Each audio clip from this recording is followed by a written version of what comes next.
Hi guys, welcome back to another video, and today's video is going to be my February 2021 book unhaul. So I have a lot of books to talk to you about. I really went through my shelves and got through a lot, and I've categorised them, and the first category I've got will be chapter tags that I've done throughout the month, and therefore books that I've DNF'd. So all of these books I go into far greater detail as to why I decided to DNF them in the chapter tag video where I tried them, but I'm just going to go through them really quickly now. So I'm getting rid of Urchin of the Rising Stars by M.I. McAllister. I think this one still holds up, but it's just very young for me now and it's not the sort of thing that I'm going to enjoy. So I'm unhauling this. Then I've got The Girl with Glass Feet by Ali Shaw. Now this one was just far too drenched in metaphor for me. I think that it was very difficult to understand what was actually going on, and again it was quite young, so getting rid of this.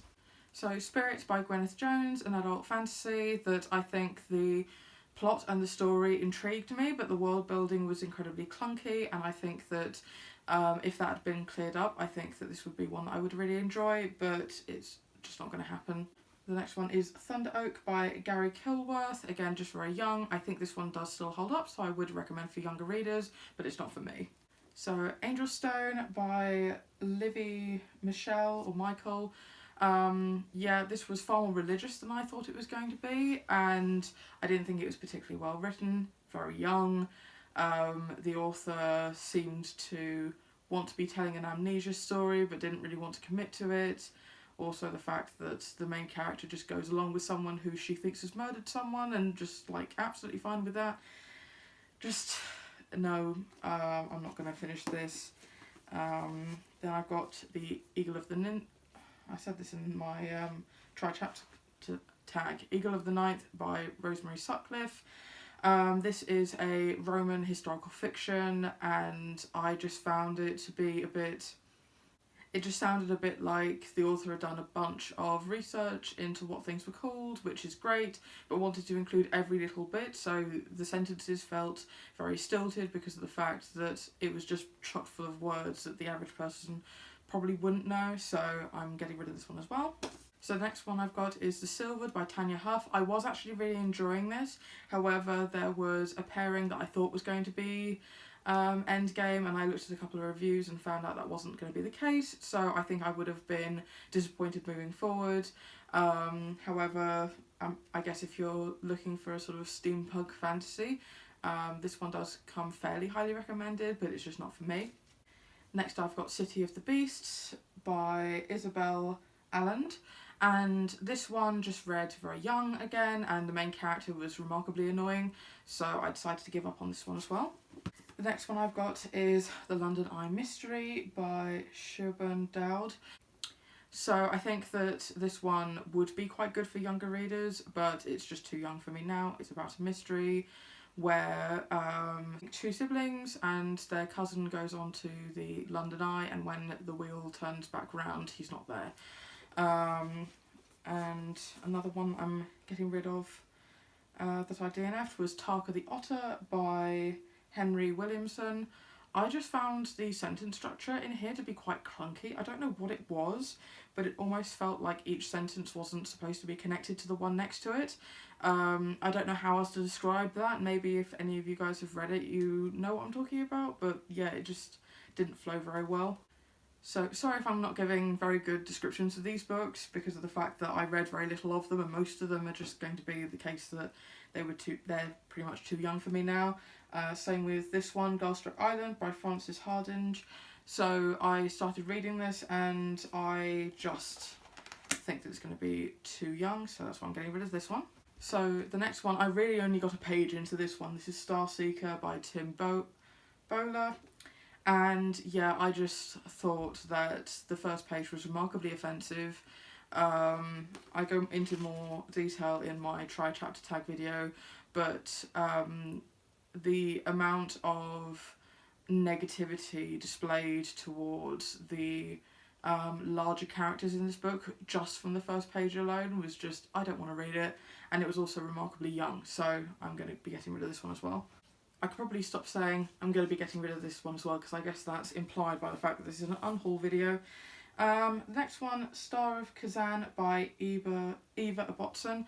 I really enjoyed this author's other book, Journey to the River Sea, but this one's too young for me. The next one is The City of Masks by Mary Hoffman. I hate this cover, and again, just too young for me, nothing really grabbed me. I'm also getting rid of the other two books that I have in that series. The second to last in this category is The White Raven by Irina Lopatina. I still can't quite read the typeface on this cover, so I'm assuming that's the name. And yeah, I just think this book had a bad case of thesaurus, and it wasn't really grabbing me. It felt very generic. And then the last one is The Princess and the Captain. Again, I think that this one would probably hold up, but it's just too young for me now. So those were the 18 books in that particular category. But the next category is comics that I've read some volumes in the series, but they just don't interest me anymore, so I'm just going to get rid of the remaining volumes. The next one is the Sayuki series. I did enjoy the first volume. I've got volume 1 of the original series, and then 2, 3 and 9 of Sayuki Reload. I just don't think I'm going to be collecting the series to finish this off. If I really fancy reading it later, I'll find it online, but I'm not interested in this, and I can hardly remember what any of them are about. So I'm getting rid of these. So the next one, I've got Shaman King Volume 1 and Volume 27. I did enjoy the first volume, but I don't think, given the number of volumes that are currently out, that I'm actually going to be finishing out the series. Again, if I really feel like reading it, I'll just find them online. But yeah, I think that this was a little bit young, and again, I can only remember the bare bones of the story, so it really didn't stick out to me. Going to be getting rid of this. And the final series in this category is my Durarara series. So I've got volumes 1 to 4 in the original series and volumes 2 and 3 in the Psycha arc. So I read these back when they were really gaining popularity, and I did enjoy them. I do tend to enjoy comics with a sort of darker twist, but I don't see myself continuing in the series, so I think I'm just going to get rid of these. Oh, and there were 12 comics in that particular category. The next category is, I've only got the one, and that's The Four Constables Volume 2. This one I picked up because I saw my friend playing the video game, and I really was intrigued to play the video game, but I think that what I will do is just play the video game. I might pass this on to her and see if she enjoys it. I know it's only volume 2, but if she's already played the video game, then hopefully she could just get the gist of the story leading in. I think the artwork in this is gorgeous, but I think if I want to consume the story, I probably will just play the video game. And yeah, I don't see myself reading this, so I'm going to pass this off to her. So the next category has 11 comics in it, and this will be, if you've already watched my haul for the month, these are books where I bought an entire series, but I already had 1 or 2 volumes, and I'm getting rid of the volumes that I already had, so I don't end up with doubles. So that would be, I already had Letter B Volume 5, so I don't need 2 copies of this, I'm going to get rid of this one. I already had Zombie Loan Volume 6. I had bought, I think, 1 to 4, and then I'd forgotten which volume I was up to when I went to Waterstones, so I just bought what I thought would be the next volume, and it ended up being Volume 6. But when I bought the full series, I bought volumes 5 up until the end, so I don't need 2 volumes of Volume 6. I've got Allure Volume 4, again, don't need 2 copies, and I've got Blackbird Volume 4 and Volume 9, so again, don't need 2 copies. And then the last is all from one series, which is From Far Away. These ones I won't be giving to the charity or to my local comic store. I will be selling them just because of how expensive they are to purchase.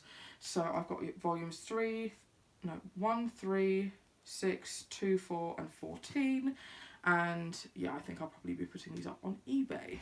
So the last category, and potentially the biggest, has 34, and that's comics that I've already read and I've now decided to get rid of. So after buying all those comics, I knew that as I was reading them I'd need to make some space, so I really went through and got rid of things that I don't consider to be favourites of all time, and I'll just get into those now. So the first sort of mini section of that is just necessarily standalone volumes, but volumes where I only have the first volume. I've only read the first volume, and I thought they were good, but I don't see myself carrying on. I don't see myself rereading these. Most of these, I don't remember exactly what happened.